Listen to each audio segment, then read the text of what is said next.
Does the festival Tocatì has the right credential to enter the register of best practice of UNESCO? I think so. It's a very interesting example. For Article 18 of the Convention, Article 18 says that the Intergovernmental Committee can select interesting programs that reflect and work in the spirit of the 2003 Convention for the Safeguarding of Intangible Cultural Heritage. And they have a register of good practices, and I think Tocatì has the potential to be there and to share the experience with the rest of the world, because that's the basic idea, to be on that register, that people from all over the world, not only Europe but also Africa and Asia, can come and learn and see if they can copy a number of things, if they can work in the same spirit, if they can participate, and so on. And I think the way the festival is organized, it's a bottom-up from the community way of organizing it with a lot of good ideas. I think it would be a real asset, a real contribution to the safeguarding of intangible cultural heritage all over the world. So I think they should go for it and apply for this recognition. Do you think it's a difficult path?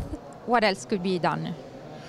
It's not easy because you're entering in that system of UNESCO. Normally it takes about 2 years after submitting a file. Normally it has to be submitted in the spring, in March, and then it takes over a year to examine the file. And it's a difficult task because you only have about 10 pages and a number of annexes. But every word counts and you cannot make mistakes. You have to use the appropriate vocabulary and really have a very convincing case. Then after it's been submitted, there's a group of 12 people, specialists, who look at it, and they are very critical. They're very severe in the way they evaluate it.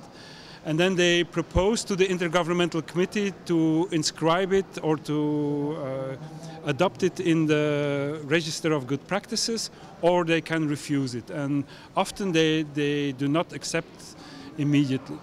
And so they give an advice to the Intergovernmental Committee, and this Intergovernmental Committee meets every year. But so it's after the second year, in December, the Intergovernmental Committee will decide to inscribe it or not based on the evaluation of that evaluation committee. So it's a long path.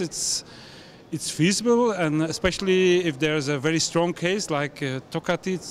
Personally, I think it could be a very convincing case. So I hope they find the energy and they will have the patience to go through that whole lengthy process of proposing it, and especially working on the proposal. And when after the inscription, then the real work starts, because then there can be proposals and questions from all over the world, and they should be answered and see what can be done. So it has a lot of potential, it's a lot of work, but I hope they will find the courage to do so.